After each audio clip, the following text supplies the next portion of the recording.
The Color Out of Space by H.P. Lovecraft, read by Lichen the Scribe. West of Arkham, the hills rise wild. There are valleys with deep woods that no axe has ever cut. There are dark, narrow glens where the trees slope fantastically and where the thin brooklets trickle without ever having caught the glint of sunlight.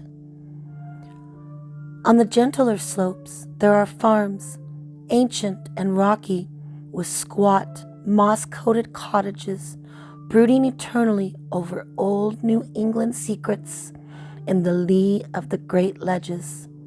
But they are all vacant now, the wide chimneys crumbling and the shingled sides bulging precariously beneath low gambled roofs.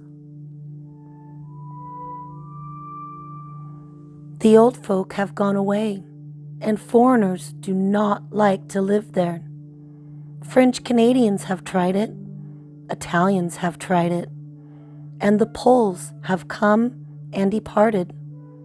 It is not because of anything that can be seen or heard or handled, but because of something that is imagined. The place is not good for imagination and does not bring restful dreams at night.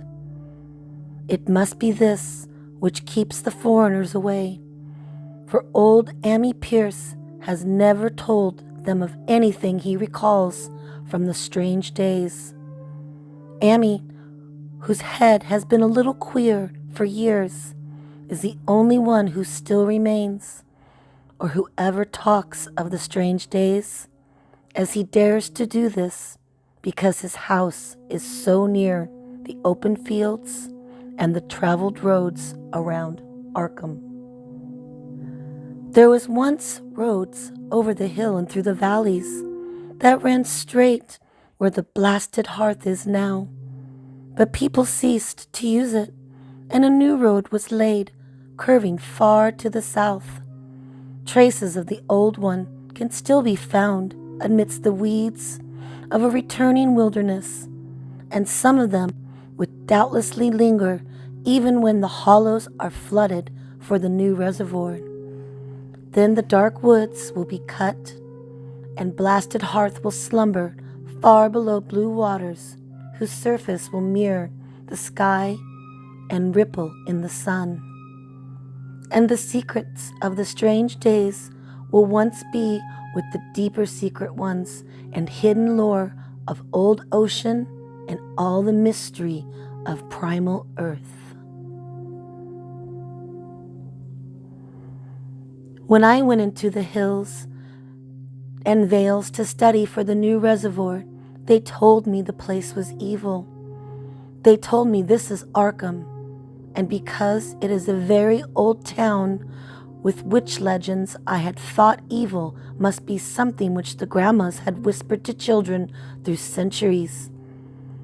The name Blasted Hearth seemed to me very odd and theatrical, and I wondered how it had come into folklore of the Puritan people. Then I saw the dark westward tangle of glens and slopes for myself, and ceased to wonder at anything besides its own elder mystery. It was morning when I saw it, but shadow lurked always there. The trees grew too thickly, and their trunks were too big for any healthy New England wood. There was too much silence in the dim alleys beneath them, and the floor was too soft with the dank moss and mattings of infinite years of decay. In the open spaces, mostly along the line of the old road, there were little hillside farms, sometimes with all the buildings standing, sometimes with only one or two, and sometimes with only a lone chimney or a fast-filling cellar. Weeds and briars relined, and furtive things rustled in the undergrowth. Upon everything was a haze of restlessness and oppression, a touch of the unreal and grotesque, as if some vital element of perspective were away. I did not wonder that the foreigners would not stay, for this was no region to sleep in. It was too much like a landscape of Salvator Rosa, too much like some forbidden woodcut in a tale of terror. But even all this was not so bad as the blasted heath. I knew the moment I came upon it at the bottom of a spacious valley, for another name could not fit such a thing, or any other thing fit such a name. It was as if a poet had coined the phrase from having seen this one particular region. It must, I thought as I viewed it, be the outcome of a fire. But why had nothing ever grown over that 5 acres of gray desolation that sprawled open to the sky, like a great spot eaten by acid in the woods and fields? It lay largely to the north of the ancient road line, but encroached a little on the other side. I felt an odd reluctance about approaching, and I did so at last only because my business took me through and past it. There were no vegetation of any kind on that broad expanse, but only a fine gray dust or ash which no wind seemed to ever blow about. The trees near it were sickly and stunted, and many dead trunks stood or lay rotting at the rim. As I walked hurriedly by, I saw the tumbled bricks and stones of an old chimney and a cellar on my right, and the yawning black maw of an abandoned well whose stagnant vapors played strange trick with the hues of the sunlight. Even the long, dark woodland climbed beyond what seemed welcome in contrast, and I marveled no more at the frightened whispers of Arkham people. There had been no house or ruin near. Even in the old days, this place must have been lonely and remote.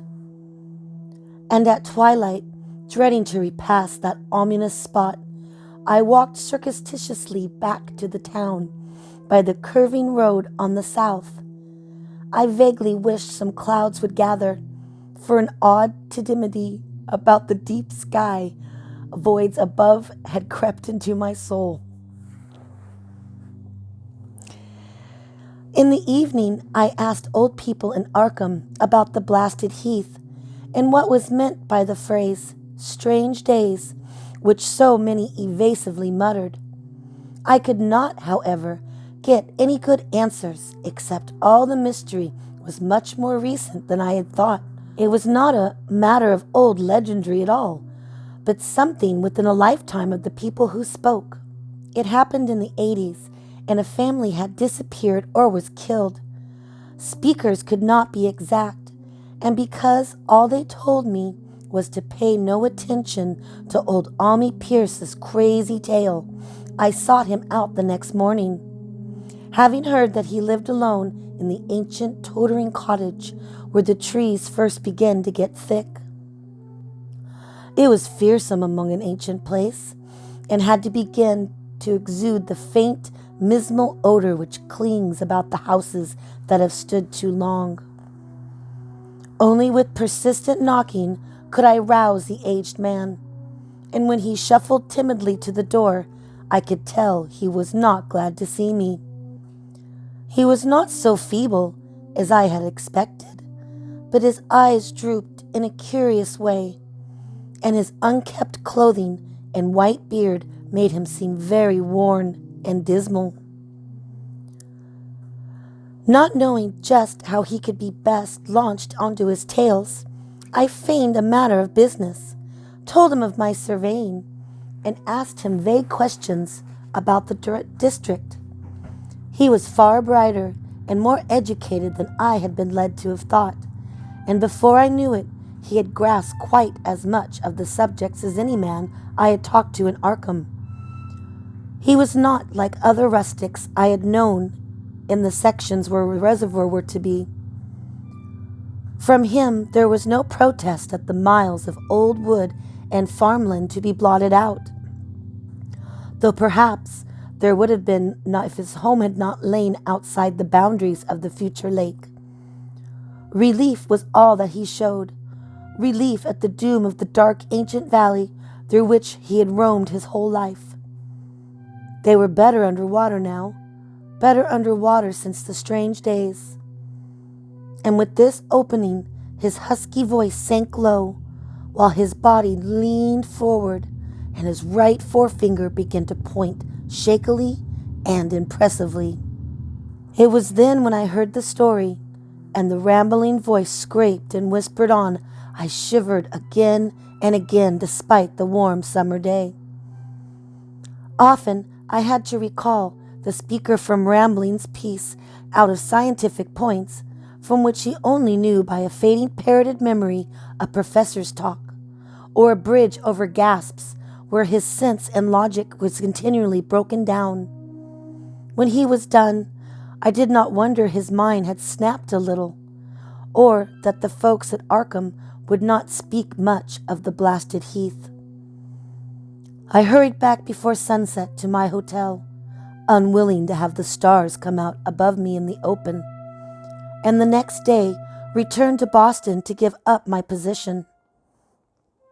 I could not go into that dim chaos of old forest and slope again, or face another time that gray, blasted heath upon the black yawned deep beside the tumbled bricks and stones. The reservoir will soon be built now, and all those elder secrets will be safe forever wandery fathoms. But even then, I do not believe I would like to visit that country by night, and least not when the sinister stars are out, and nothing could bribe me to drink the new city water of Arkham. It all began, old Ami said, with the meteorite. Before that time, there had been no wild legends at all since the witch trials, and even then, western woods were not feared half so much as the small island in the Miskatonic, where the devil had held court beside curious stone altar older than the Indians. These were not haunted woods, and their fantastic dusk was never terrible till the strange days. Then there had come that white noontide cloud, a string of explosions in the air, and that pillar of smoke from the valley far in the wood. And by night, all Arkham had heard of the great rock that fell out of the sky and bedded itself in the ground beside the well at Nathan Gardner's place. That was the house which had stood where the blasted heath was to come, the trim white Nathan Gardner house amid its fertile garden and orchard. Nathan had come to town to tell the people about the stone, and dropped in at Ami Pierce's on the way. Ami was 40 then, and all queer things were fixed very strongly in his mind. He and his wife had gone with the 3 professors from Miskatonic University who'd hastened out the next morning to see the weird visitor from unknown stellar space, and had wondered why Nathan had called the day before.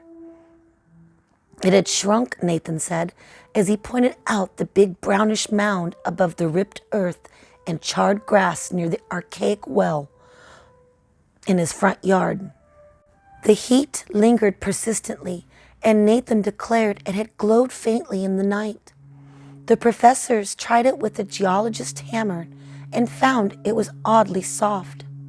It was, in truth, so soft to be almost plastic, and they gorged rather than chipped a specimen to take back to the college for testing. They took it in an old pail borrowed from Nathan's kitchen, for even the piece refused to grow cool. On their trip back, they stopped at Ami's to rest, and seemed thoughtful when Mrs. Pierce remarked that the fragment was growing smaller and burning the bottom of the pail. Truly, it was not large, but perhaps they had taken less than they thought. The day after that, all this was June of '82, The professors trooped out again with great excitement. As they passed Ami's, they told him what queer things the specimen had done, and how it had faded wholly away when they put it in a glass beaker. The beaker had gone too, and the wise men talked of the strange stone's affinity for silicone. It had acted quite unbelievable in that well-ordered laboratory, doing nothing at all and showing no occluded gases when heated on charcoal, being wholly negative in the borax bead, and soon proving itself absolutely non-volatile at any predictable temperature, including that of an oxyhydrogen blowpipe. On an anvil, it appeared highly malleable, and the dark, its luminosity was very marked. Stubbornly refusing to grow cold, it had soon led the college in a state of real excitement. And when, upon hearing before the spectroscope, it was displayed shining bands unlike any known colors of the normal spectrum, and there was breathless talk of new elements, bizarre optical properties, and other things which puzzled men of science aren't wont to say when faced by the unknown. Hot as it was, they tested in a crucible with all the proper agents. Water did nothing. Hydrochloric acid was the same. Nitric acid and even agua regina merely hissed and sputtered against the torrid invulnerability. Ami had difficulty in revealing all these things, but recognized some solvents as I mentioned them in the usual order of use. There were ammoniums, caustic soda, alcohol and ether, nauseous carbon disulfite, and a dozen others.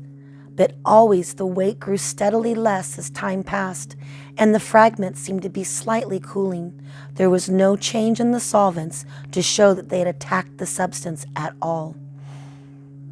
It was a metal, though beyond a doubt. It was magnetic, for one thing, and after its immersion in the acid solvents, there seemed to be a faint trace of the Widmanstatin figures found on meteoric iron. When the cooling had grown very considerable, the testing was carried in glass. And it was in a glass beaker that they had left all the chips made off the original fragment during the week. The next morning, both chips and beaker were gone without a trace, and only a charred spot marked the place on a wooden shelf where they had been. All this the professors told Ami as he paused at his door, and once more he went with them to see the stony messenger from the stars, though this time his wife did not accompany him. It had now most certainly shrunk, and even the sober professors could not doubt the truth of what they saw. All around the dwindling brown lump near the well was a vacant space, except where the earth had caved in, and whereas it had been a good 7 feet across the day before, it was now scarcely 5. It was still hot, and the sages studied the surface curiously as they detached another and larger piece with hammer and chisel. They gouged deeply this time. As they pried away the smaller mass, they saw that the core of this thing was not quite homogeneous. They had uncovered what seemed to be the side of a large colored glob embedded in the substance. The color, which resembled some of the bands in the meteor's strange spectrum, was almost impossible to describe, and it was only by analogy that they called it a color at all. Its texture was glossy, and upon tapping it, it appeared to promise both brittleness and hollowness. One of the professors gave it a smart blow with the hammer, and it burst with a nervous little pop. Nothing was emitted, and the trace of the thing vanished with this puncturing. It left behind a hollow, spherical space about 3 inches across, and all thought it probable that others would be discovered as the enclosing substance wasted away. Conjecture was vain, so after a futile attempt to find additional globules by drilling, the seekers left again with their new specimen, which proved, however, as baffling in the laboratory as its predecessor. Aside from being almost plastic, having heat, magnetism, and slight luminosity, cooling slightly in powerful acids, possessing an unknown spectrum, wasting away in air, and attacking silicone compounds with mutual destruction as a result, it presented no identifying features whatsoever. And at the end of the tests, the college scientists were forced to own that they could not place it. It was nothing of this earth, but a piece of the great outside, and such dowered with outside properties and obedient to outside laws. That night there was thunderstorms, and when the professors went out to Nathan's the next day, they met with bitter disappointment. The stone, magnetic as it had been, must have had some peculiar electrical property, for it had drawn the lightning, as Nathan said, with a singular persistence. 6 times within an hour, the farmer saw the lightning strike the furrow in the front yard, and when the storm was over, nothing remained but a ragged pit by the ancient well sweep, half choked with the caved-in earth. Digging had borne no fruit, and the scientists verified the fact of utter vanishment. The failure was total, so nothing was left to do but go back to the laboratory and test again the disappearing fragment left carefully cased in lead. That fragment lasted a week, at the end which nothing of value had been learned. When it had gone, no residue was left behind, and in time the professors felt scarcely sure that they had indeed seen with waking eyes that cryptic vestige of the fathomless gulfs outside, that lone, weird message from the other universes and other realms of matter, force, and entity. As it was natural, the Arkham papers made much of the incident with its collegetic sponsoring and sent reporters to talk with Nathan Gardner and his family. At least one Boston daily also sent a scribe, and Nathan quickly became a kind of local celebrity. He was a lean, genial person of about 50, living with his wife and 3 sons on the pleasant farmstead in the valley. He and Ami exchanged visits frequently, as did their wives, and Ami had nothing but praise for him after all these years. He seemed slightly proud of noticing the place that it attracted, and talked more often of the meteorite in the succeeding weeks. That July and August were hot, and Nathan worked hard at haying his 10-acre pasture across Chapman's Brooks, and his rattling wain weary deep rutted in the shadowy lanes between. The labor tired him more than it had in the other years, and he felt that age was beginning to tell on him. Then fell the time of fruit and harvest. The pears and apples slowly ripened, and Nathan vowed that his orchards were prospering as never before.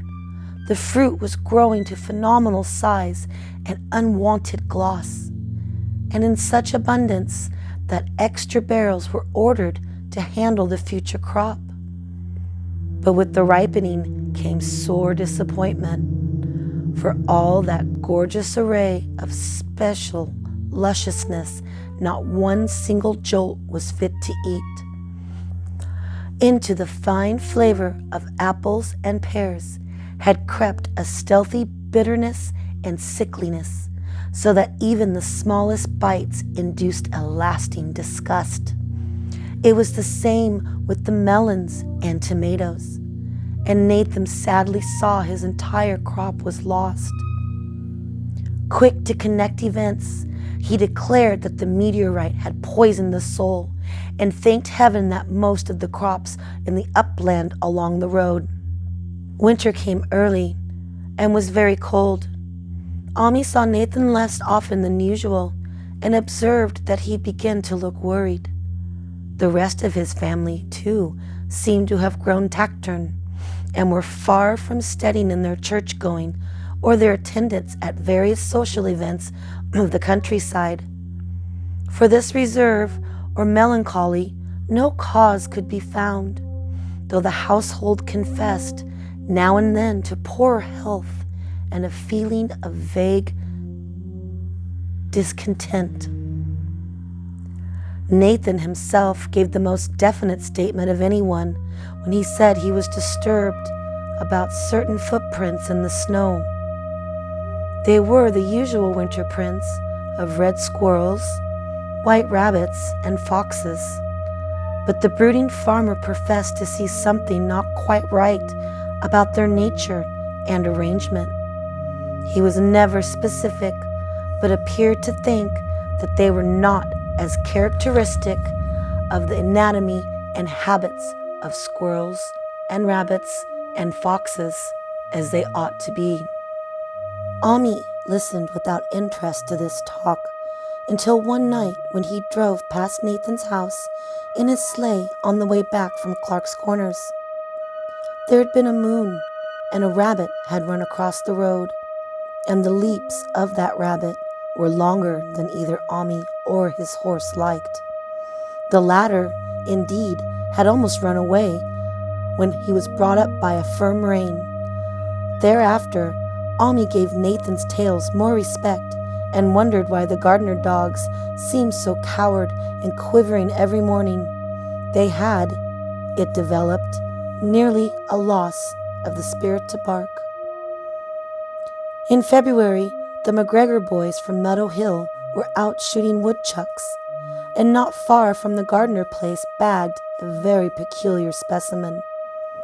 The proportions of its body seemed slightly altered in a queer way impossible to describe, while its face had taken on an expression which no one ever saw in a woodchuck before.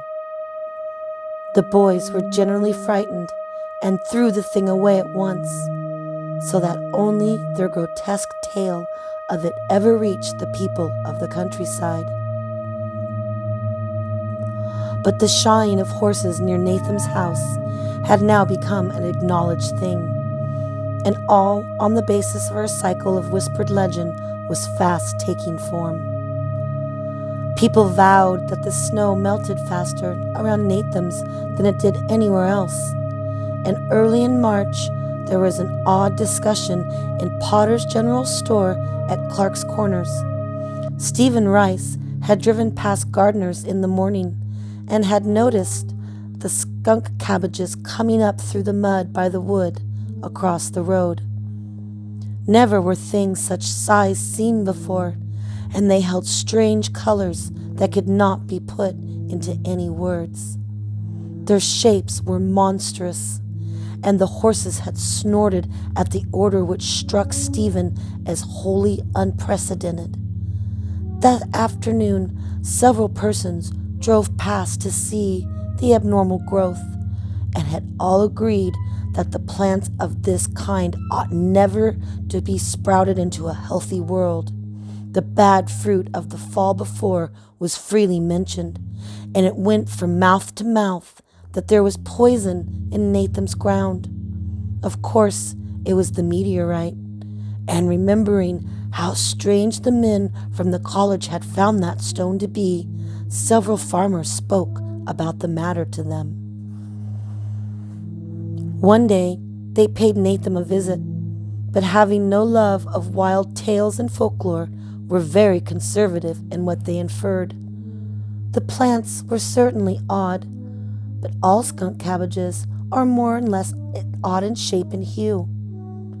Perhaps some mineral element from the stone had entered the soil, but would soon be washed away. And as for the footprints and the frightened horses, Of course, this was mere country talk, where such a phenomena as the aerolite would have certain to start. There was really nothing for serious men to do in cases of wild gossip, for superstitious rustics will say and believe anything. And so, all through the strange days, the professors stayed away in contempt. Only one of them, when given 2 phials of dust for analysis in a police job over a year and a half later, recalled that the queer color of that skunk cabbage had been very like the one of anomalous bands of light shown by the meteor fragment in their college spectroscope, and like the brittle globule found embedded in the stone from the abyss. The samples in this analysis case gave the same odd bands at first, though later they lost the property. The trees budded prematurely around Nathan's, and at night they swayed ominously in the wind. Nathan's second son, Thaddeus, a lad of 15, swore that they swayed also when there was no wind. But even the gossip could not credit this. Certainly, however, restlessness was in the air. The entire Gardner family developed the habit of stealthily listening, though not for any sound which they could consciously name. The listening was, indeed, rather a product of moments when consciousness seemed half to slip away. Unfortunately, such moments increased week by week, till it became common speech that something was wrong with all those Nathan folks. When the early sacrifice came out, it had another strange color, not quite like that of the skunk cabbage, but plainly related and equally unknown to anyone who saw it. Nathan took some blossoms to Arkham and showed them to the editor of the Gazette, but that dignitary did no more than write a humorous article about them, in which the dark fears of rustics were held to polite ridicule. It was a mistake of Nathan's to tell a solid city man about the way the great, overgrown, morning cloak butterflies behaved in connection with these sassafrage. April brought a kind of madness to the country folk, and began that disuse of the road past Nathan's which led to its ultimate abandonment. It was the vegetation. All the orchid trees blossomed forth in strange colors, and through the stony soil of the yard and the adjacent pasturage there sprang up a bizarre growth which only a botanist could connect with the proper flora of the region. No sane, wholesome color were anywhere to be seen, except in the green grass and leafage, but everywhere were those hectic and prismatic variants of some diseased, underlying primary tone without a place among the known tints of earth. The Dutchman's breeches became a thing of sinister menace, and the bloodroots grew insolent in their chromatic perversion. Ami and the gardeners thought that most of the color had some sort of haunting familiarity, and decided that they reminded one of the brittle globule in the meteor. Nathan plowed and sowed the 10-acre pasture and the upland lot, but did nothing with the land around the house.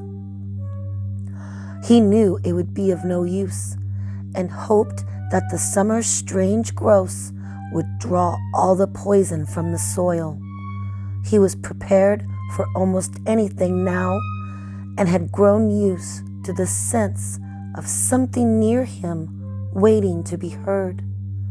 The shunning of his house by neighbors told him, of course, but it told him and his wife more. The boys were better off being at school each day, but they could not help being frightened by the gossip.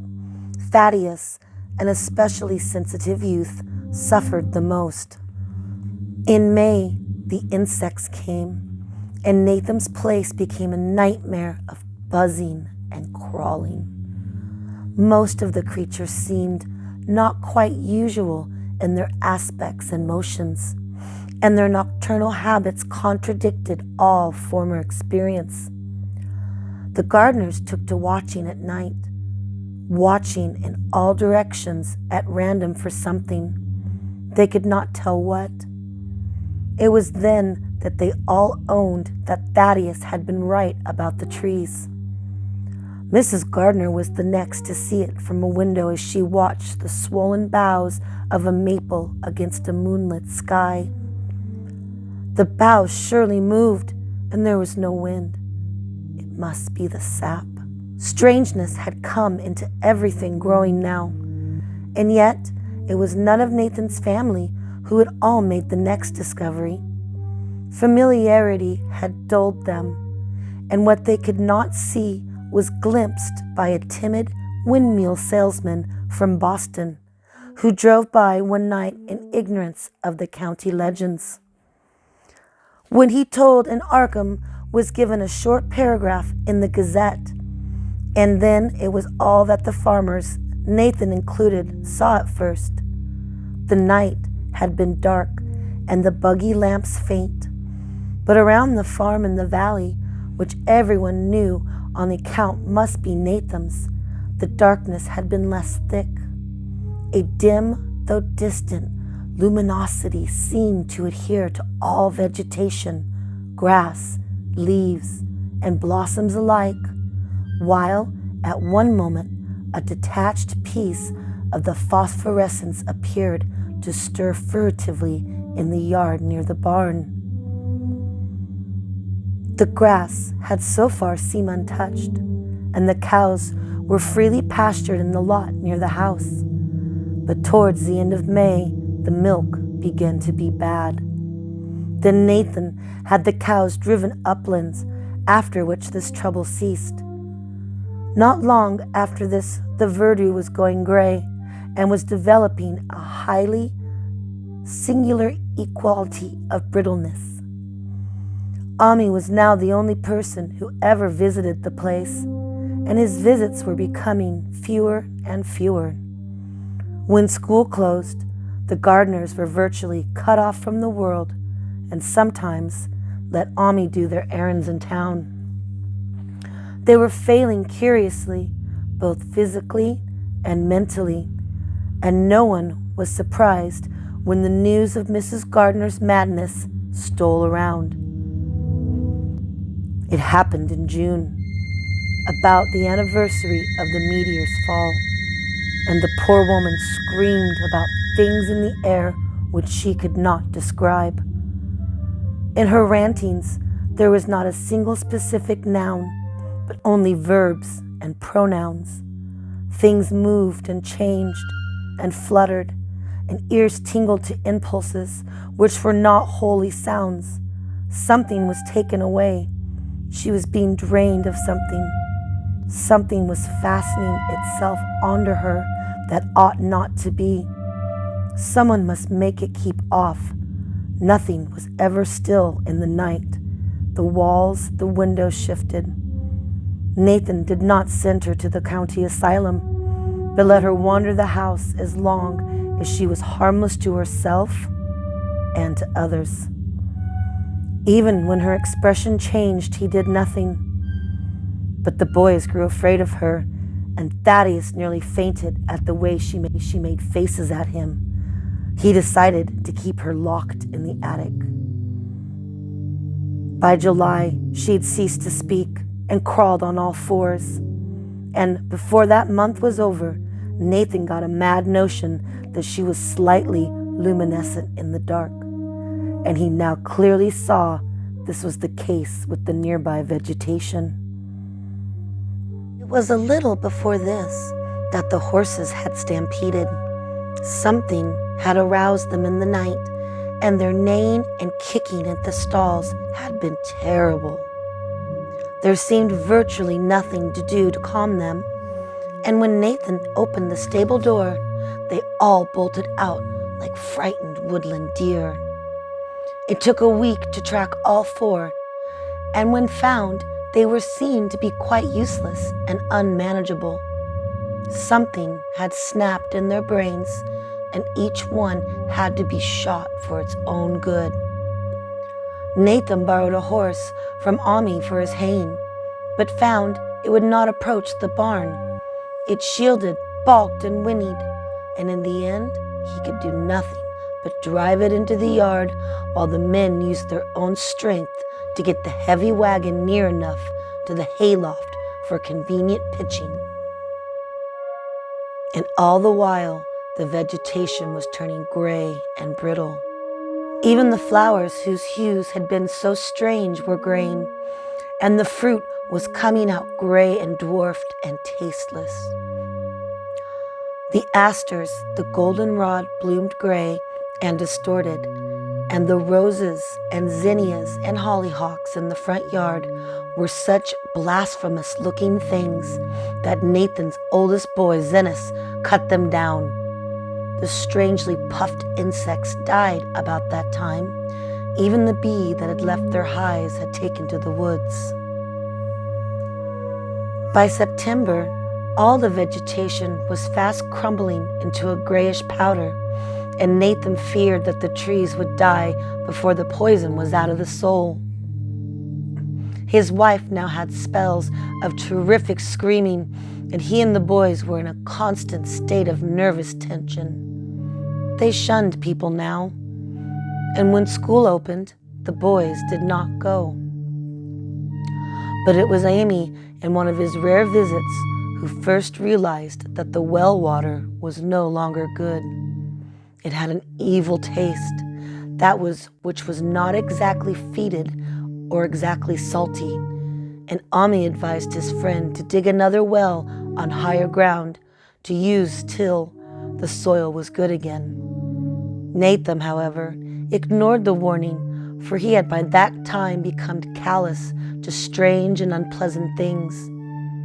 He and the boys continued to use the tainted supply, drinking it as listlessly and mechanically as they ate their meager and ill-cooked meals, and did their thankless and monotonous chores through the aimless days. There was something of solid resignation about them all, as if they'd walked half into another world between lines and nameless guards to a certain and familiar doom. Thaddeus went mad in September after a visit to the well. He had gone with the pail and had come back empty-handed, shrieking and waving his arms, and sometimes lapsing into inane twitter or a whisper about the moving colors down there. 2-in-1 family was pretty bad, but Nathan was very brave about it. He let the boy run for about a week until he began stumbling and hurting himself. Then he shut him in an attic room across the hall from their mother's. They screamed at each other from behind their locked doors, which was very terrible, especially to little Merwin, who fancied they talked in some terrible language that was not of this earth. Merwin was getting frightfully imaginative, and his restlessness was worse after shunning away of the brother who had been his greatest playmate. Almost at the same time, the morality among the livestock commenced. Poultry turned grayish and died very quickly, their meat being found dry and noisome upon cutting. Hogs grew inordinately fat, then suddenly began to undergo loathsome changes which no one could explain. Their meat was, of course, useless, and Nathan was at his wits' end.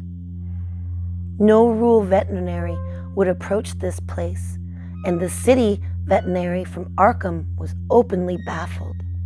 The swine began growing gray and brittle and falling to pieces before they died, and their eyes and muzzles developed singular alterations.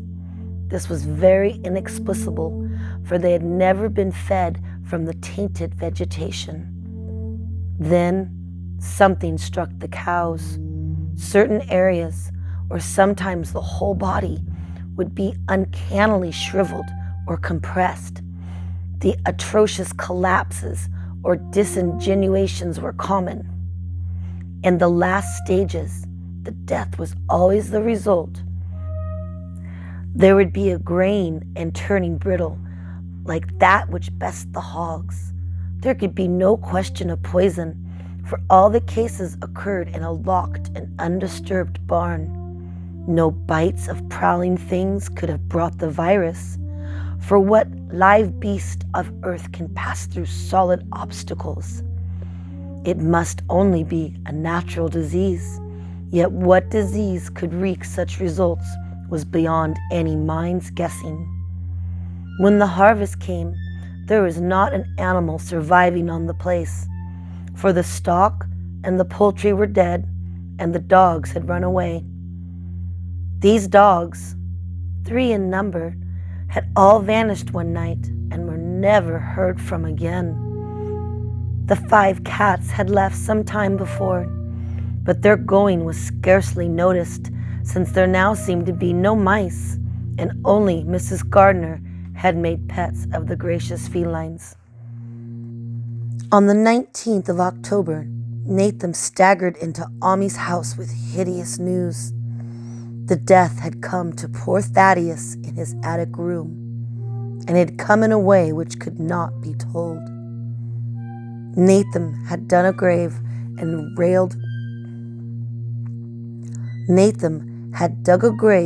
the railed family plot behind the farm, and had put therein what he had found. There could have been nothing from outside, for the small, barred window and locked door were intact. But it was much as it had been in the barn. Ami and his wife consoled the stricken man the best they could, but shuddered as they did so. Stark terror seemed to cling around the Gardners, and they were all touched. The very presence of one in the house was a breath from regions unnamed and unnameable. Ami accompanied Nathan home with the greatest reluctance, and did what he might to calm the hysterical sobbing of little Merwin. Zenas needed no calming. He had come of late to do nothing but stare into space and obey what his father told him. And Ami thought that his fate was very merciful. Now and then, Merwin's screams were answered faintly from the attic, and in response to an inquiring look, Nathan said his wife was getting very feeble.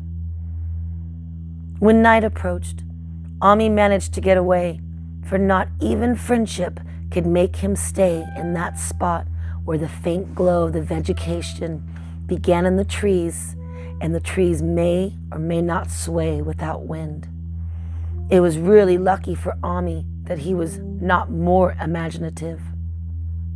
Even as things were, his mind was bent ever so slightly, but he had been able to connect and reflect upon all portents around him. He must inevitably have turned into a total maniac. In the twilight, he hastened homes, the screams of the mad woman, the nervous child ringing horribly in his ears. 3 days later, Nathan burst into Ami's kitchen in the early morning, and in the absence of his host stammered out a desperate tale once more, while Mrs. Pierce listened in a clutching fright. It was little Merwin this time. He was gone. He'd gone out late at night with the lantern and a pail for water, and he'd never come back. He'd been going to pieces for days and hardly knew what it was about. Screamed at everything. There'd been a frantic shriek from the yard then, but before the father could get to the door, the boy was gone. There was no glow from the lantern he had taken, and of the child himself, no trace. At the time, Nathan thought the lantern and the pail were gone too, but when dawn came, and the man had plodded back from his all-night search of the woods and field, he had found some very curious things near the well. There was a crushed and apparently somewhat melted mass of iron which had certainly been the lantern, while a bit handle and twisted iron hoops beside it, both half fused, seemed to hint at the remnants of the pail. That was all. Nathan was past imagining. Mrs. Pierce had gone blank, and Ami said when he reached home he heard the tale and could give no guess. Merwin was gone, and there'd be no use telling the people around who shunned the gardeners now. No use either in telling the city people at Arkham who laughed at everything. Thad was gone, and now Merwin was gone. Something was creeping and waiting to be seen and heard. Nathan would go soon, and he wanted Ami to look after his wife and Zenas if they survived him. It must all be a judgment of some sorts, though he could not fancy what for, since he'd always walked upright in the Lord's ways so far as he knew. For over 2 weeks, Ami saw nothing of Nathan, and then worried about what might have happened, he overcame his fears and paid the gardener place a visit. There was no smoke from the great chimney, and for a moment the visitor was apprehensive of the worst. The aspect of the whole farm was shocking. Grayish withered grass and leaves all on the ground, vines falling in brittle wreckage from archaic walls and gables, and great bare trees clawing up at the gray November sky with a studied malevolence which Ami could not but feel had come from some subtle change in the tilt of all the branches. But Nathan was alive after all. He was weak and lying on a couch over the low-ceilinged kitchen, but perfectly conscious and able to give simple orders to Zenas. The room was deadly cold, and as Ami visibly shivered, his host shouted huskily to Zenas for more wood. Wood, indeed, was sorely needed, since the cavernous fireplace was unlit and empty, with the cloud of soot blowing about it in the chill wind that came down the chimney.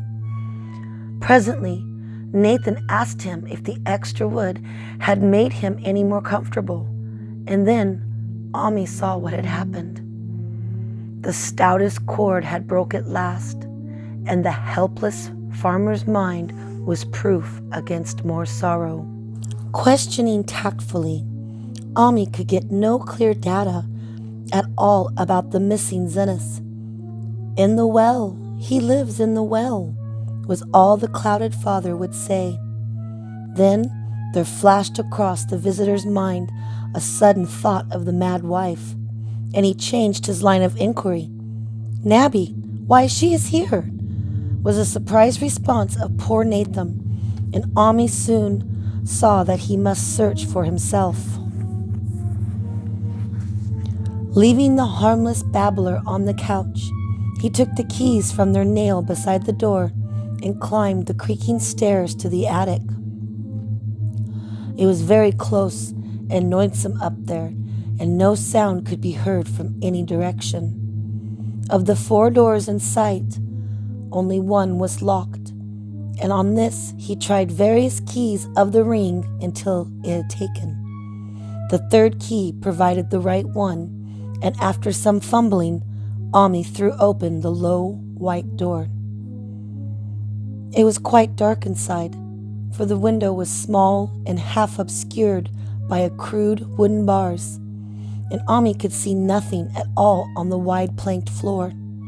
The stench was beyond enduring, and before proceeding further, he had to retreat to another room and return with his lungs filled with breathable air. When he did enter, he saw something dark in the corner, and upon seeing it more clearly, he screamed outright. While he screamed, he thought a momentary cloud eclipsed the window, and a second later he felt himself brushed as if by some hateful current of vapor.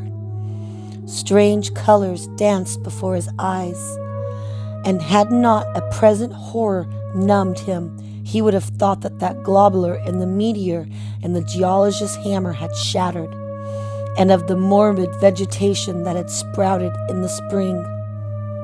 As it was, he thought only of the blasphemous monstrosity which confronted him, and which all too clearly had shared the nameless fate of young Thaddeus and the livestock. But the terrible thing about the horror was that it very slowly and perceptibly moved as it continued to crumble. Ami would give me no added particulars of this scene, but the shape in the corner does not reappear in his tale as a moving object. There are things which cannot be mentioned, and what is done in common humanity is sometimes cruelly judged by the law. I gathered that no moving thing was left in that attic room, and to leave anything capable of motion that would have been dead so monstrously as to damn any accountable being to eternal torment. Anyone but a stolid farmer would have fainted or gone mad. But Ami walked consciously through that low doorway, locked the accused secret behind him. There'd be Nathan to deal with now. He must be tended and fed and removed to some place where he could be cared for. Commencing his descent of the dark stair, Ami heard a sudden thud below him. He even thought a scream that had been suddenly choked off, and recalled nervously the clammy vapor which had brushed off him in that frightful room above. What presence had his cry and entry started up? Halted by some vague fear, he heard still further sounds below. No doubt there was a sort of heavy dragging and most detestably sticky noise, as of some fiendish and unclean species of suction. With an associative sense goaded to feverish heights, he thought unaccountability of what he had seen upstairs. Good God! What eldritch dream world was this into which he had blundered? He dared move neither backward nor forward, but stood there trembling at the back curve in the boxed-in staircase. Every trifle of the scene burned itself into his brain. The sounds, the sense of dread expectancy, the darkness, the steepness of the narrow step, and the merciful heaven, the faint but unmistakable luminosity of all the woodwork in sight, steps, sides, exposed laths, and beams alike. Then there burst forth a frantic whinny from Ami's horse outside, followed at once by a clatter which told of a frenzied runaway. In another moment, horse and buggy had gone beyond earshot, leaving the frightened man on the dark staircase to guess what had sent them. But that was not all. There had been another sound out there, a sort of liquid splash. Water. It must have been the well. He had left Hero untied near it, and a buggy wheel must have brushed the coping and knocked into a stone. And still, the pale phosphorescence glow in that detestably ancient woodwork. God, how old this house was! Most of it built before 1670, and the gambled roof no later than 1730. A feeble scratching on the floor downstairs now sounded distinct, and Ami tightened on the heavy stick he had picked up in the attic for some purpose. Slowly nerving himself, he finished his descent and walked boldly towards the kitchen. But he did not complete the walk, because what he sought was no longer there. It had come to meet him, and it was still alive after a fashion. Whether it had crawled or whether it had been dragged by external forces, Ami could not say. But the death had been at it. Everything had happened in the last half hour, but collapse, grain, and disfiguration were already far advanced. There was a horrible brittleness Dry fragments were scaling off. Ami could not touch it, but looked horrified into the distorted parody that had been a face.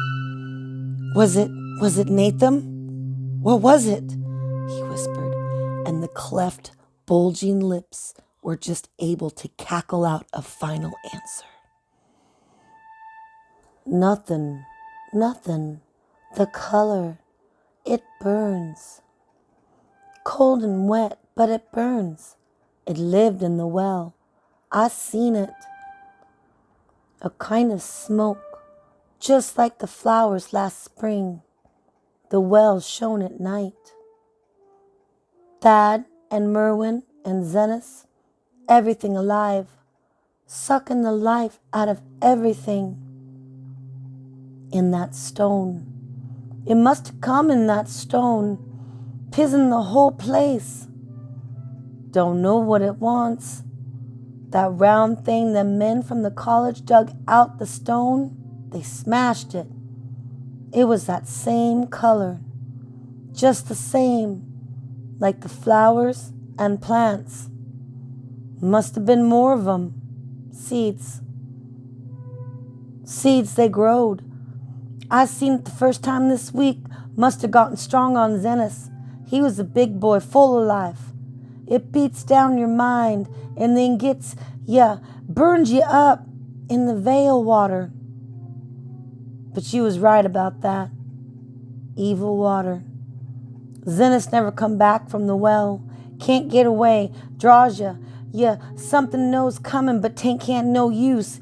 I seen it time and time again when I sent Zenas to work.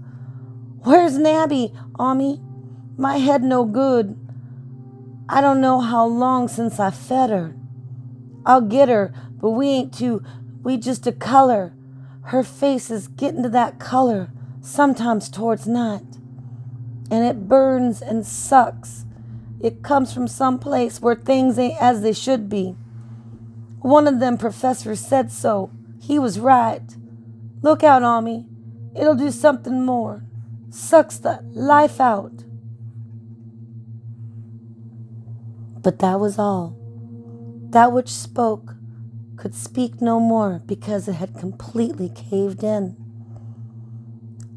Ami laid a red, checkered tablecloth over what was left and reeled out the back door into the fields. He climbed the slope to the 10-acre pasture and stumbled home by the north road in the woods. He could not pass that well from which his horses had run away. He'd looked at it through the window, and he'd seen that no stone was missing from the rim. Then the lurching buggy had not dislodged anything at all. The splash had been something else, something which went into the well after it done with poor Newman. When Ami reached his house, the horse and buggy had arrived before him and thrown his wife into fits of anxiety. Reassuring her without explanation, he set out for once for Arkham and notified the authorities that the Garner family was no more. He indulged in no details, but merely told of the deaths of Nathan and Nabby, that of Thaddeus being already known, and mentioned that the cause seemed to be the strange ailment which had killed the livestock. He also stated that Merwin and Zenas had disappeared. There was considerable questioning at the police station, and in the end, Ami was compelled to take 3 officers to the Gardner farm, together with the coroner, the medical examiner, and the veterinarian who treated the diseased animals. He went much against his will, for the afternoon was advancing, and he feared the fall of night over that accursed place. But it was for some comfort to have so many people with him. The 6 men drove out in a Democratic wagon, following Ami's buggy, and arrived at the pest-ridden farmhouse about 4 o'clock. Used as the officers were to gruesome experience, Not one remained unmoved at what was found in the attic and under the red checkered tablecloth on the floor below. The whole aspect of the farm, with its gray desolation, was terrible enough, but those two crumbling objects were beyond all bounds. No one could look long at them, and even the medical examiner admitted there was little to examine. Specimens could be analyzed, of course, so he busied himself in obtaining them. And here it develops a very puzzling aftermath occurred at the college laboratory where the 2 vials of dust were finally taken. Under the spectroscope, both samples gave off an unknown spectrum in which many of the baffling bands were precisely like those which the strange meteor had yielded in the previous year. The property of emitting the spectrum vanished in a month. The dust thereafter consistently mainly of alkaline phosphates and carbonates. Ami would have not told the men about the well if he had thought that they meant to do anything then and there. But it was getting towards sunset, and he was anxious to be away. But he could not help glancing nervously at the stony curb and the great sweep. And when a detective questioned him, he admitted that Nathan had feared something down there, so much so that he never ever thought of searching it for Merwin or Zenith. After that, nothing would do but they empty and explore the well immediately. So Amy had to wait, trembling, while pail after pail of rank water was hauled up and splashed on the soaking ground outside. The men sniffed in disgust at the fluid, and towards the last held their noses against the ford they were uncovering. It was not so long as a job that they had feared it would be, since the water was phenomenally low. There was no need to speak too exactly of what they found. Merwin and Zenith were both there. In part, though vestiges were mainly skeletal. There was also a small deer and a large dog in about the same state, and a number of bones and small animals. The ooze and slime at the bottom seemed explicitly porous and bubbling, and a man who descended on the handholds with a long pole found that he could sink the wooden shaft into a depth of the mud of the floor without meeting any solid obstruction. Twilight had now fallen. The lanterns were brought forth from the house. Then, when it was seen that nothing further could be gained from the well, everyone went indoors and conferred in the ancient sitting room, while the intermittent light of the spectral half-moon played wanly on the dark desolation outside. The men were frankly nonplussed by the entire case, and could find no convincing common element to link the strange vegetable conditions, the unknown disease of the livestock and humans, and the uncountable deaths of Merwin and Zenith in the tainted well. They had heard the common country talk, it is true, but none could believe that anything contrary to natural law had occurred. No doubt the meteor had poisoned the soil, but the illness of persons and animals who'd eaten nothing grown in the soil was another matter. Was it the well water? Very possible. It might be a good idea to analyze it. But what particular madness could have made both boys jump into the well?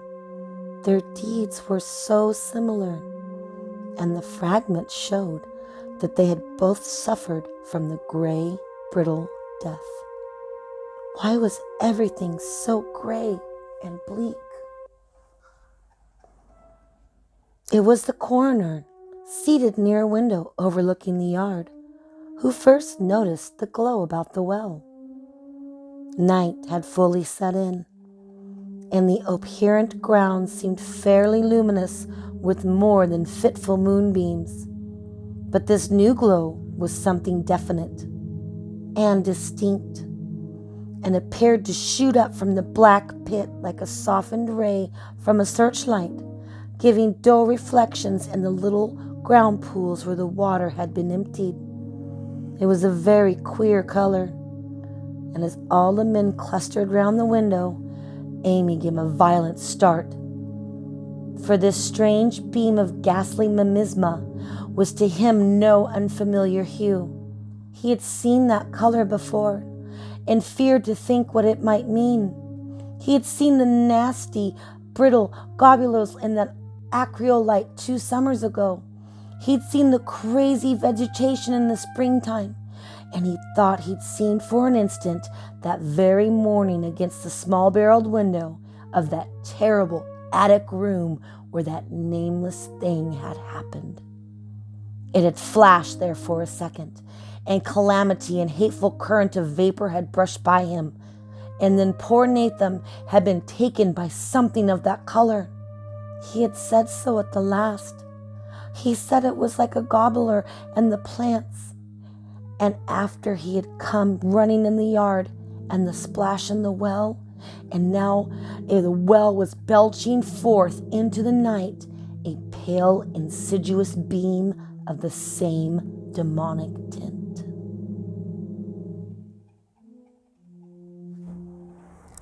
Does it credit the alertness of Ami's mind that he puzzled even at that tense moment over a point which was essentially scientific? He could not but wonder at his gleaning of the same impression from a vapor glimpsed in the daytime against a window opening on the morning sky, and from a nocturnal exhalation seen as a phosphorescent mist against the black and blasted landscape. It wasn't right. It was against nature. And he thought of those terrible last words of his stricken friend. "It come from some place where things ain't as they should be. Oh, them, the professors said so." All 3 horses outside, tied to a pair of shriveling saplings by the road, were now neighing and pawing frantically. The wagon driver started for the door to do something, but Ami laid a shaky hand on his shoulder. "Don't go out there," he whispered. "There's more to this nor than we know. Nathan said something lived in that well that sucks your life out. He said it must be something growed from that round ball like we seen in the meteor stone that fell a year June ago. Sucks and burns, he says, and just a cloud of color like that light out there now, that ye can hardly see and you can't tell what it is. Nathan thought it feeds on everything living and gets stronger all the time. He said he seen it last week. It must be something from far away off in the sky, like the men from college last year said the meteor stone was. That way, it's made its way up to the works like no other God's world. It's something from beyond." So the men paused indecisively as the light from the well grew stronger, and the hitched horses pawed and whinnied in increasingly frenzied activity. It was truly an awful moment, with terror in that ancient and accursed house itself.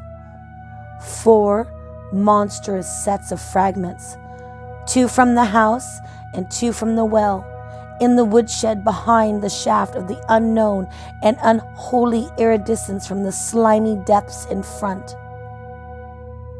Ami had restrained the driver on impulse, forgetting how uninjured himself was after the calamity brushing of what colored vapor was in that attic room. But perhaps it was just as well that he acted as he did. No one will ever know what abroad that night, and though the blasphemy from beyond had so far not hurt any humans of weakened mind, there was no telling what it might have done at that last moment, and with its seemingly increased strength and the special signs of purpose it was soon to display beneath the half-clouded moonlit sky. All at once, one of the detectives at the windows gave a short, sharp gasp, and the others looked at him and then quickly followed his own gaze upwards to the point of which the idle strain had suddenly arrested. There was no need for words. What had been disputed in country gossip was disputed no longer, and had become the thing which every man of the party agreed in whispering later on that the strange days are never talked about in Arkham. It was necessary, on premise that there was no wind at that hour in the evening. One did arise not long after, but there was absolutely none then. Even the dry tips of the lingering hedge mustard gray and blighted, and the fringe of the roof standing Democrat wagon were unstirred. And yet, that tense, godless calm on the high, bare boughs of all the trees in the yards were moving. They were twitching morbidly and spasmodically, clawing in a convoluted epileptic madness at the moonlit clouds, scorching impotently in the noxious air as it jerked some allied and bodiless lime of linkage and subterranean horrors withering and struggling below the black moon. Not a man breathed for several seconds. Then a cloud of darker depth passed over the moon, and the silhouette of clutching branches faded out momentarily. At this there was a general cry, muffled with awe, but husky and almost identical from every throat, for the terror had not faded with the silhouette, and in a fearsome instant of deeper darkness, the watchers saw wriggling at that treetop height 1,000 tiny points of faint and unhallowed radiance, tipping each bough like the fire of St. Elmo, or the flames that come down on the apostles' head of Pentecost. There was a monstrous constellation of unnatural light, and a glutton swarm of corpse-fed fireflies dancing hellish sancerbands out of an accursed marsh. It was this color that the same nameless intrusion which Ami had come to recognize and dread. All the while, the shaft of phosphorescence from the well was getting brighter and brighter, bringing to the minds of the huddled men a sense of doom and abnormality which far outtraced any image in their conscious minds could form. It was no longer shining out. It was pouring out. As was the shapeless stream of implacable color left in the well, it seemed to flow directly into the sky. The veterinarian shivered and walked to the front door to drop the extra heavy bar against it. Ami shook no less and had to tug and point for a lack of controllable voice, where he wished to draw and notice the growing luminosity of the trees. The neighbor and the stamping of the horses had become utterly frightened, but not a soul of that group in the old house would have ventured forth for any earthly reward. With the moments, the shining of the trees increased, while their restless branches seemed to strain more and more towards velocity.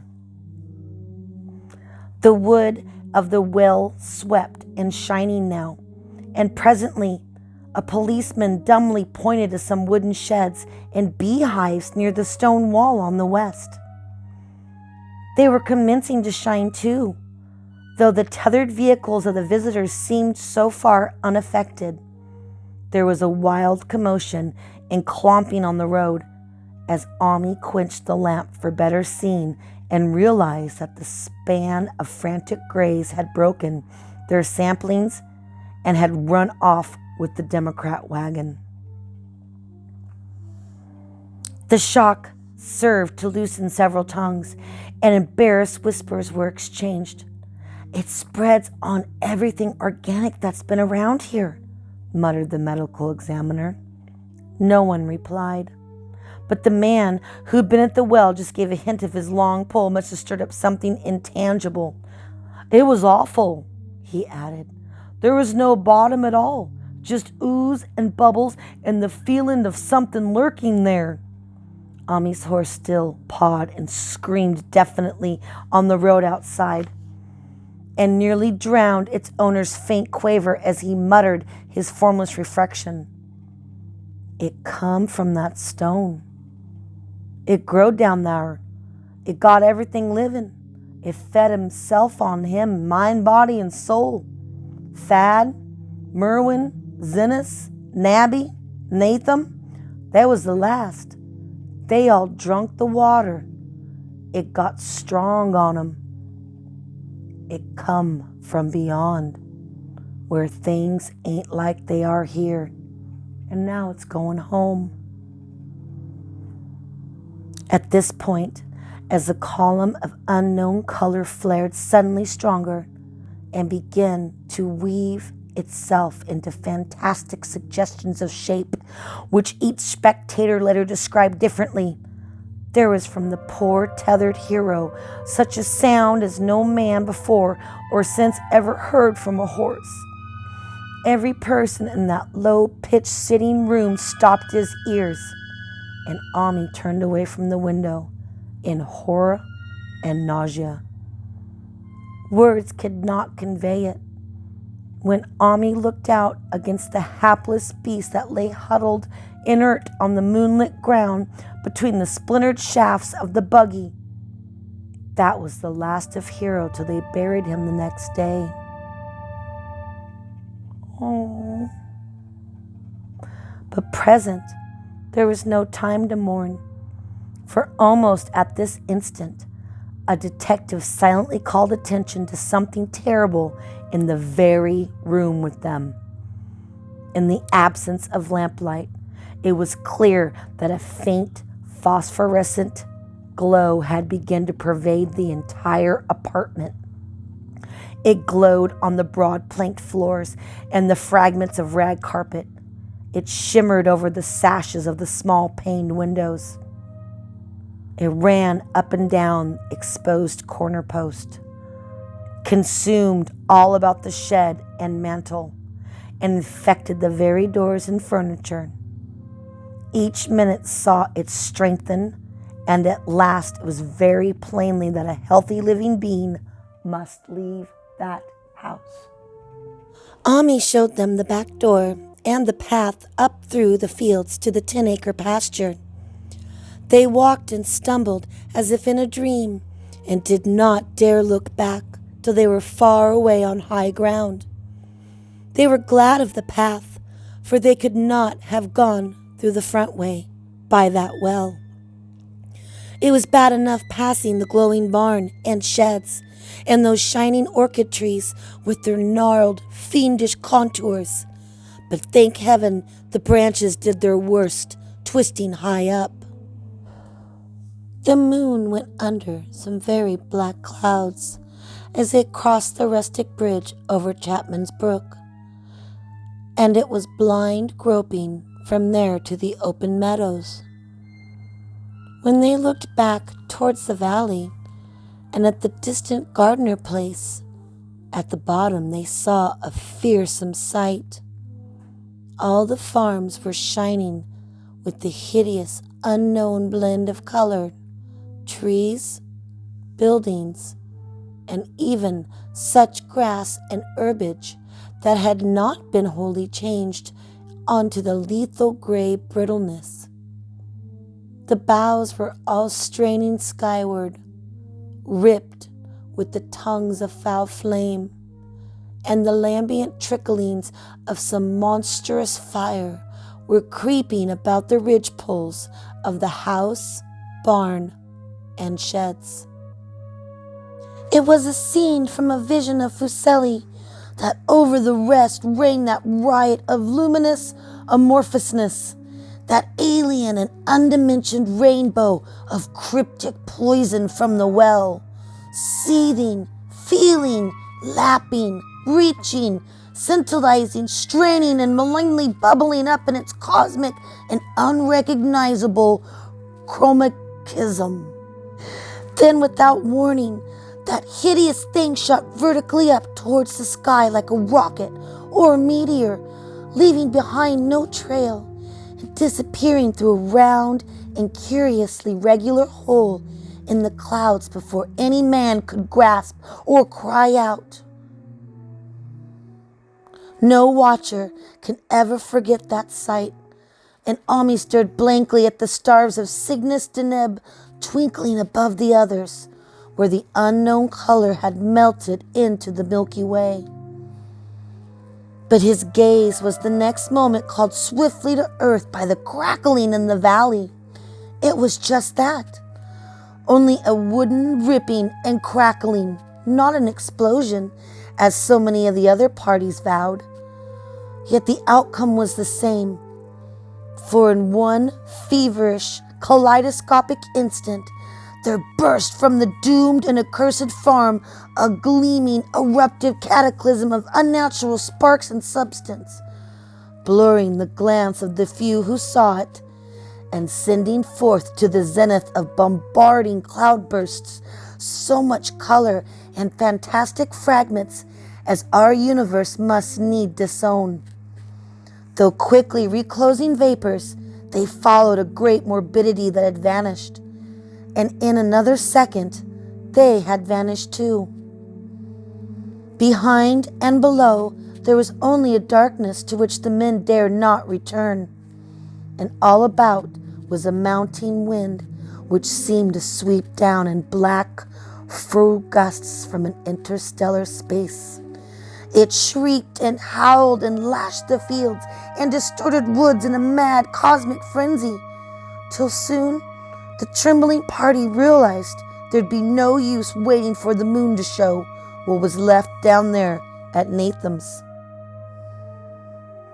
Too odd even to hint theories, the 7 shaking men trudged back towards Arkham by the North Road. Ami was worse than his fellows, and begged them to see him inside his own kitchen instead of keeping straight on to town. He did not wish to cross the blighted, wind-whipped woods alone to his home on the main road, for he had an added shock that the others were spared, and was crushed forever with the brooding fear he dare not even mention for many years to come. As the rest of the watchers on that tempestuous hill had solidly set their faces towards the road, Ami had looked back an instant in the shadowed valley of desolation so lately sheltering his ill-starred friend. And from that stricken, faraway spot he had seen something feebly rise, only to sink down again upon the place from which the great shapeless horror had shot into the sky. It was just a color, but not any color of our earth or heavens. And because Ami recognized that color, he knew the last faint remnant must still lurk down there in that well, and he has never been quite right since. Ami would never go near the place again. It is 45 years now since the horror happened, but he has never been there, and will be glad when the new reservoir blots it out. I shall be glad too, for I do not like the way the sunlight changes color around the mouth of that abandoned well I passed. I hope the water will be very deep, but even so, I shall never drink it. I do not think I shall visit Arkham County hereafter. 3 of the men who'd been with Ami returned the next morning to see the ruins by daylight. But there were not really any ruins, only the bricks of the chimney, the stones of the cellar, some mineral and metallic glitter here and there, and the rim of that nefarious well. Save for Ami's dead horse, which they towed away and buried, the buggy which they had shortly returned to him, everything that had been living had gone. 5 eldritch acres of dusty gray desert remained, nor has anything ever grown there since. To this day, it sprawls open to the sky, like a great spot eaten by acid in the woods and fields. And the few who've ever dared glimpse it, in spite of the rule tales, have named it the Blasted Hearth. The rule tales are queer. They might even be queer if city men and college chemists could be intrigued enough to analyze the water from that disused well, or the gray dust that no wind seems to disperse. Botanists, too, ought to study the stunted flora on the borders of that spot, for they might shed light on the country notion that the blight is spreading, little by little, perhaps an inch a year. People say the coloring of the neighborhood herbage is not quite right in the spring, that the wild things leave queer prints in the light winter snow. Snow never seems quite so heavy on the blasted heath as it is elsewhere. Horses, the few that are left in this motor age, grow skittish and silent in the valley, and hunters cannot depend upon their dogs too near the splotch of that grayest dust. They say the mental influences are very bad too. Numbers went queer in the years after Nathan's taking, and always they lacked the power to get away. Then the stronger-minded folk all but left the region, and only the foreigners tried to live in the crumbling old homesteads. They could not stay, though, and one sometimes wondered what insights beyond ours in their wild, weird stories of whispered magic had given them. Their dreams at night, they protest, are very horrible in that grotesque country, and surely the very look into the dark realm is enough to stir a morbid fancy. No traveler has ever escaped a sense of strangeness in those deep ravines, and artists shiver as they paint thick woods whose mystery is as much of the spirit as of the eye. I myself am curious about the sensation I derived from my one lone walk before Ami told me his tale. When twilight came, I had vaguely wished that some clouds would gather, for an odd timidity about the deep sky voids had crept into my soul. Do not ask me for my opinion. I do not know. That is all. There is no one but Ami to question, for Arkham people will not talk about the strange days. And all 3 professors who saw the aerial light and its color globulo are dead. There were other globulos dependent upon that. One must have fed itself and escaped, and probably there was another which was too late. No doubt it is still down in the well. I know there was something wrong with that sunlight I saw above the miserial brink. The rustics say the blight creeps in an inch or so a year. Perhaps there is some kind of growth or nourishment even now. But whatever demon hatching is there, it must be tethered to something, or else would quickly spread. It is fastened to the roots of the trees that claw the air. One of the current Arkham tales is about fat oaks that shine and move as they ought not to do at night. What is it? Only God knows. In terms of the matter, I suppose, the thing Ami described would be called a gas. But this gas obeyed the laws that are not of our cosmos. There was no fruit of such world and suns as shine on the telescopes and photographic plates of our observatories. There is no breath from the skies whose motions and dimensions our astronomers measure or deem too vast for measure. It was just a color out of space, a frightful messenger of unformed realms of infinite beyond all nature as we know it. from realms whose mere existence stuns the brain and numbs us with black, extra-cosmic gulfs it throws open before our frenzied eyes. I doubt very much if Ami consciously lied to me, and I do not think his tale was at all a freak of madness as the town folks had forewarned. Something terrible came to the hills and the valleys on that meteor, and something terrible, though I know not what proportion, still remains. I shall be glad to see the water come. Meanwhile, I hope nothing will happen to Ami. He saw so much of that thing, and its influence was so insidious. Why, he never had been able to move away. How clearly he recalled those dying words of Nathan. Can't get away, draws ye. You know something's a-comin', but 'tain't no use. Ami is such a good old man. When the reservoir gang gets to work, I must write the chief engineer to keep a sharp watch on him. I would hate to think of him as the gray, twisted, brittle monstrosity which persists more and more in my troubled sleep.